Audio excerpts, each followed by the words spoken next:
Hello everyone, today we're gonna see how to activate Secure Boot on Windows 11. Firstly, click Search on your taskbar, then type System Information. Open the System Information app, then scroll down to find Secure Boot state.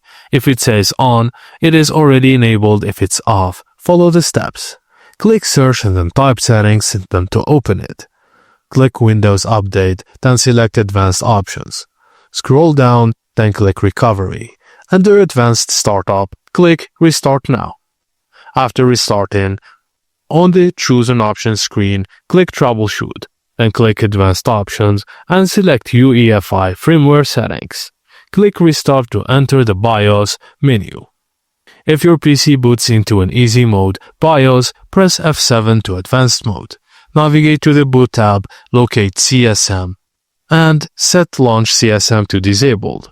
Just a warning, disabling CSM might require reinstalling Windows, so back up important files first. Find the Secure Boot option in the Boot menu and set OS type to Windows UEFI mode.